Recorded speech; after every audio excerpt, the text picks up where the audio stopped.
Sebelum melanjutkan, jangan lupa subscribe dulu, terima kasih. Bab 94, Tuan Muda Seng terlalu peduli pada Kiki. Mu Kiki merasa lega setelah mendengar ini. Dia berbaring di pelukannya, memejamkan mata dan berkata, apakah aku perlu memilih orang lain saat aku memilikimu? Apakah masih sakit?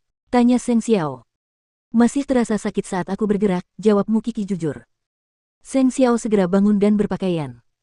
Mu Kiki menjadi bingung. Saat dia hendak bertanya, dia sudah mengambil kunci mobil dari meja samping tempat tidur. Aku akan keluar, kamu tidur dulu. Xiao, saat Mu Kiki bangun, Seng Xiao sudah pergi. Mu Kiki tidak tahu kemana dia pergi, jadi pikirannya menjadi liar. Namun dalam waktu setengah jam, Seng Xiao sudah kembali. Dia memegang beberapa obat di tangannya. Xiao. Seng Xiao mencuci tangannya hingga bersih, lalu berjalan ke sisi tempat tidur. Kemudian, dia mengangkat selimut Mu Kiki. Mu Kiki terkejut dan ingin berdiri, tetapi Seng Xiao menghentikannya tepat pada waktunya. Ini dapat membantu meringankan rasa sakitmu. Saya bisa melakukannya sendiri. Bisakah kamu melihatnya? Tanya Seng Xiao. Mu Kiki tersipu. Dia tidak pernah menyangka Seng Xiao akan melakukan hal seperti itu padanya, meskipun hubungan mereka sangat akrab. Untuk seseorang dengan status setinggi itu seperti Seng Xiao, dia dapat dengan mudah mengabaikan perasaannya dan melakukan apa yang dia inginkan. Namun, dia selalu bersikap perhatian. Mu Kiki berbaring di tempat tidur dan membiarkannya. Setelah beberapa saat, dia merasakannya berbaring di sampingnya. Dia memeluknya erat-erat. Hatinya dipenuhi dengan kepuasan. Xiao, kamu yang terbaik. Tidak berguna. Seng Xiao memeluk Mu Kiki dengan erat. Meski terdengar kasar, tangannya membelainya dengan lembut, membujuknya untuk tidur. Pengalaman pertama mereka tidak berjalan dengan baik. Namun, tetap saja tidak buruk. Namun, satu hal yang tidak mereka ketahui adalah Lu Wenhua melihat mereka pergi bersama di tengah malam. Ia mulai curiga. Namun, ketika ia melihat Mu Kiki keesokan harinya, ia tidak langsung mengungkapkan rahasianya. Ia perlu memastikan terlebih dahulu apakah mereka memiliki hubungan atau mereka hanya pergi keluar untuk urusan penting. Berkatmu, aku merasa jauh lebih baik, Su Zipei berterima kasih kepada Lu Wenhua.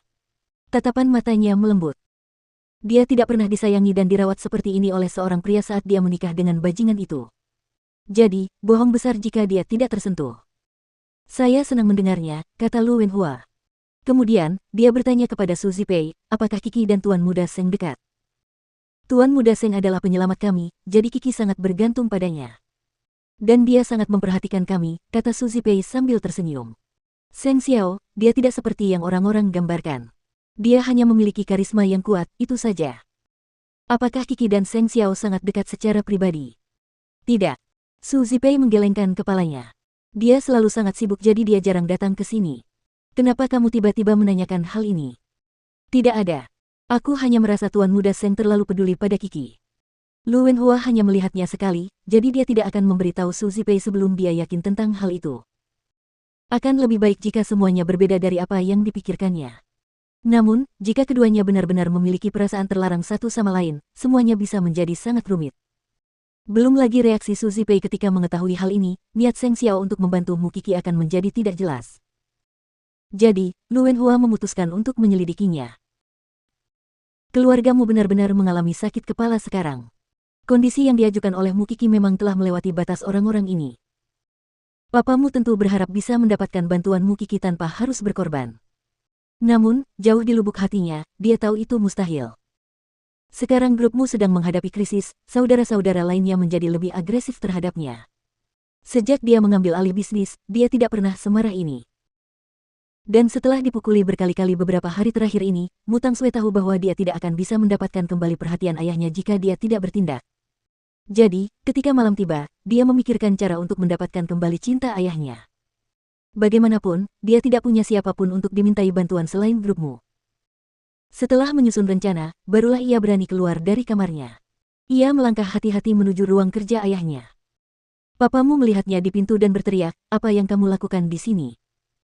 Ayah, aku di sini untuk membantumu. Mu Tangsue melanjutkan, jika kamu masih menganggapku sebagai putrimu, aku bersedia memberikan 5% saham yang diberikan kakek kepadaku untuk menenangkannya. Apakah menurutmu kamu masih bisa mempertahankan sahamnya? Ayah, bukan hanya masalah ini, aku bisa membantumu mengurus perceraian antara ayah dan ibu. Aku berjanji dia tidak akan mendapat sepeser pun darimu. Papamu menatap Mu Tangsue dengan heran. Ia tidak menyangka seorang gadis berusia 18 tahun bisa mengatakan hal seperti itu. Ia tertawa terbahak-bahak, tetapi ia menjadi serius setelah tertawa. Dia tahu betul bahwa dia telah meremehkan kedua putrinya kali ini. Persepsinya tentang mereka benar-benar salah. Mungkin Mu Tangsui belum menunjukkan kemampuannya. Memikirkan hal ini, papamu mengangguk dan memberi isyarat kepada Mu Tangsui, "Sue, kemarilah." Mu Tangsui berjalan ke arah ayahnya. Ayahnya berdiri dan menepuk bahunya. "Jika kamu bisa membantuku menyelesaikan dua masalah ini, aku tidak akan marah lagi padamu. Semuanya akan kembali seperti semula. Kamu akan tetap menjadi putriku yang berharga. Serahkan saja padaku, ayah." Dengan saham Mu Tangsui dan orang tua itu, dia akan mampu menyelesaikan masalah tanpa kehilangan apapun. Mengapa tidak mencobanya? Tapi, aku tidak akan bisa belajar di masa depan. Kalian tidak boleh sekolah, tetapi pihak berwenang tidak mengatakan kalian tidak boleh mendatangkan guru privat ke rumah kami. Bukankah benar kalian tidak boleh mengikuti ujian selama 5 tahun? Kalian bisa belajar dulu dan setelah 5 tahun, kalian masih bisa mendapatkan kualifikasi. Kalian tidak akan kehilangan apapun. Ternyata sangat mudah untuk mencapai konsensus. Mu Tangsui memikirkan penghinaan dan kebencian yang ditujukan Mu Qi padanya. Tidak apa-apa membiarkan Mu Qi mengambil semua kejayaan untuk saat ini. Ketika waktunya tepat, dia bisa mengambil semuanya kembali darinya. Sedangkan untuk ibumu, apakah kamu yakin bisa menangani masalahnya? Percayalah padaku, ayah. Mu Tangsui berkata, setelah pelajaran terakhir kali, aku tidak akan melakukan hal bodoh lagi. Baguslah kalau kamu tahu sekarang. Jadi, ketika menyangkut saham, keluargamu telah membuat keputusan. Mereka menghubungi Su Zipei tanpa membuang waktu dan dia memberitahu Lu Wenhua tentang keputusan mereka. Namun, Lu Wenhua berdiri tepat di luar villa. Dia sekarang tahu bahwa Mu Qi pergi keluar bersama Seng Xiao setiap malam.